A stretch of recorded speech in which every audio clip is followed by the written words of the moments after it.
எப்படி என் கார் டிக்கில மாட்டின? சொல்லு சக்தி, என்னாச்சு? இது எப்படி நடந்துச்சு?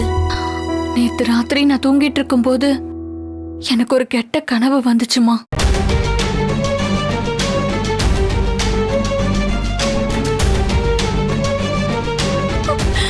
இதாம்மா நடந்துச்சு. என்ன பொண்ணுமா நீ? கனவு வெறும் கனவுதான்.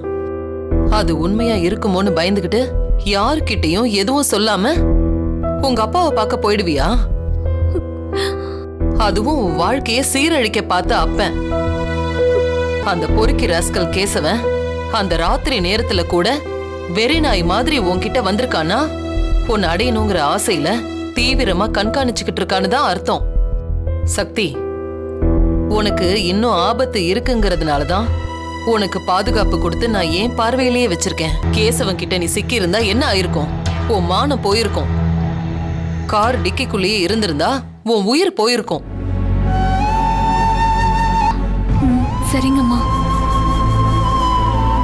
ஏமா நீ போய் ஒளிஞ்சுக்கிறதுக்கு என் பையனோட கார் தான் உனக்கு கிடைச்சதா?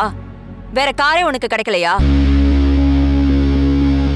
அப்படியே செத்துக்கிட்டு போயிருந்தீனா கொலைகேஸ்ல என் பையன் பேர் தானே வந்திருக்கும்.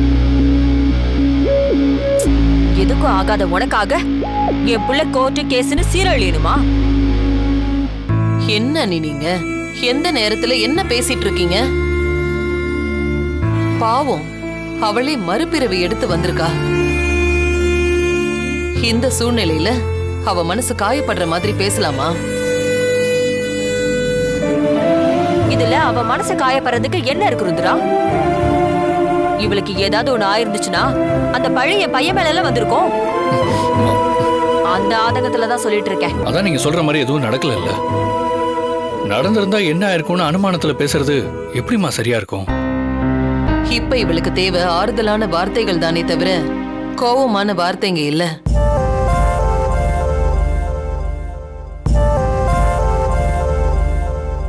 சக்தி, அண்ணி பேசினது எதையும் தப்பா எடுத்துக்காத.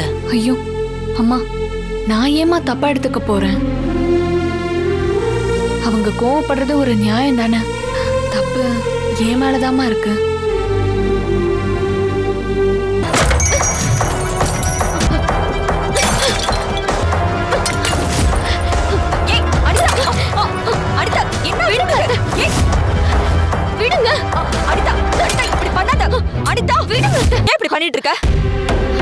நடக்கிறதெல்லாம் பாக்குறப்போ என்னால ஆத்திரத்தை கண்ட்ரோல் பண்ண முடியல.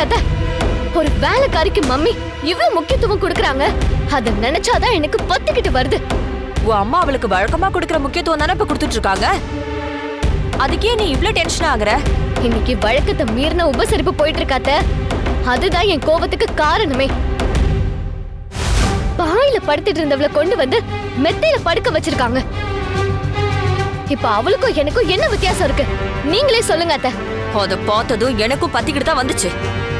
ஆனா உன் அம்மா சொன்னா கேட்பாங்களா? அத்தை, அவங்களோட சேர்த்து சிவா முந்தானே அவளுக்கு சப்போர்ட்டா பேசினா. அவளை கையில தூக்கிட்டு வந்தப்போ எனக்கு எப்படி இருந்தது தெரியுமா? அவளை கையில இருந்து புடுங்கி குப்பை தொட்டில வீசணும் போல இருந்துச்சு. நம்ம சிவா ஏன் அவளை தூக்கிட்டு வந்தா? எக்காரணத்தை முன்னிட்டும் சிவா மேல அனிதாக்கு வெறுப்பு வந்துடக்கூடாது. இவளோட வெறுப்பு எல்லாம் ருத்ரா மேலதான் வரணும். சொல்லுங்க அத்தை, சிவா ஏன் அவளை தொட்டு தூக்கிட்டு வந்தா? இது என்ன கேள்வியா நீ? சிவா என்ன அவளை விருப்பப்பட்டா தூக்கிட்டு வந்திருப்பான்? ஒருவேளை சிவா அவளை தூக்கிட்டு வராம இருந்திருந்தா உன் அம்மா சிவாவையும் சேர்த்துதான் திட்டிருப்பாங்க. இப்போ என்ன அத்தை பண்றது? மம்மி அவளை வெறுக்கிறதுக்கு நம்ம என்னென்னமோ பண்ணி பார்த்தோம், எதுவுமே வேலைக்கு ஆகல. இப்ப கூடுதலா அவ கார் டிக்கில மாட்டிக்கிட்டு சாக தெரிஞ்சாங்கிற அனுதாபம் வேற வந்துருச்சு. இனிமே சொல்லவே தேவையில்லை, அவளை கொஞ்சம் கொஞ்சம் ஆரம்பிச்சிருவாங்க. நாம தொடர்ந்து அவளுக்கு எதிரா எதையாவது பண்ணிக்கிட்டே இருப்போம். ஏதாவது ஒரு விஷயம் உன் அம்மாவுக்கு சுருக்குன்னு பட்டுச்சுன்னா போதும், அண்ணியோட அந்த வேலைக்காரியோட கதை காலி. என் கார் டிக்கில நீ மாட்டிருப்பேன்னு நான் நினைக்கவே இல்லை சக்தி. ஐ அம் ரியலி சாரி. சார், நீங்க ஏன் சார் சாரி கேக்குறீங்க? அந்த கேசவன் கிட்ட இருந்து காப்பாத்திக்கிற அவசரத்துல நான் நம்ம கார் டிக்கில ஏறிட்டேன். அதுக்கு நீங்க என்ன சார் பண்ணுவீங்க? அது தப்புனா அது ஏன் மேலதான் சார் தப்பு. இனிமே காரை எடுக்கிறப்பவும் நிறுத்துறப்பவும் எவ்வளவு எச்சரிக்கையா இருக்கணும்னு நான் நல்லா புரிஞ்சுக்கிட்டேன் சக்தி. சார் இன்னும் 2 நாளைக்கு என்னை பார்க்காம இருந்திருந்தாலும் எனக்கு எதுவும் ஆயிருக்காது சார். ஏன் தெரியுங்களா, நான் இன்னும் நிறைய வருஷம் உயிரோட இருந்து உங்களுக்கும் ருத்ரா அம்மாவுக்கும் சேவகம் பண்ணணும். உயிருக்கு போராடின சூழ்நிலையை கூட ரொம்ப சாதாரணமா எடுத்துக்கிற மனப்பக்குவம் உங்ககிட்ட இருக்கு சக்தி.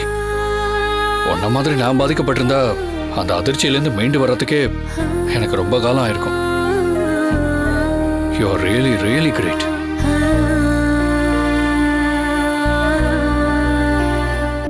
என்னங்கம்மா இது? வா, வாங்கி நீயே பாரு.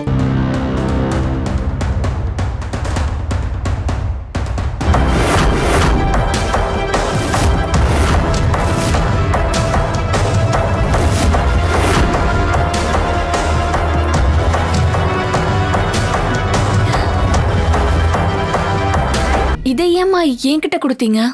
உனக்குன்னு கிஃப்டா வாங்கின பொருளை உன்கிட்ட தானே கொடுக்க முடியும். அம்மா, இந்த போனை பார்த்தா வேலை ரொம்ப அதிகமா இருக்கிற மாதிரி தோணுது. அது நான் உனக்கு கொடுத்த கிஃப்ட். பத்திரமா வச்சுக்கணும், சரியா? சரிங்கம்மா. அத்தை, இவ இவ்ளோ சந்தோஷமா இருக்கிறத பார்த்தா இவ மூஞ்சிலையும் ஒரு குத்து வைக்கணும் போல இருக்கு. கொஞ்சம் பொறுமையா இரு, ஆத்திரப்படாத. அம்மா, நான் உங்க கூட ஒரு போட்டோ எடுத்துக்கலாமா? தாராளமா. நீயும் என் பக்கத்துல வந்து உட்காரு.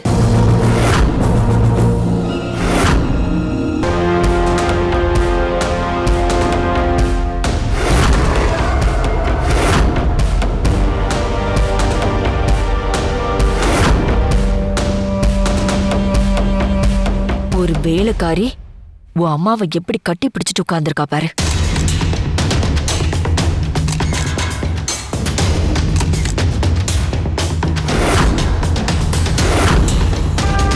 திவ்யா அக்கா, இந்த போட்டோவை இந்த போன்ல ஸ்கிரீன் சேவரா வச்சு கொடு. கொடுங்க. அம்மா, ரொம்ப நன்றிங்கம்மா. சரி சக்தி, இப்ப போய் எனக்கு காஃபி போட்டு சூடா எடுத்துட்டு வா. சரிங்கம்மா.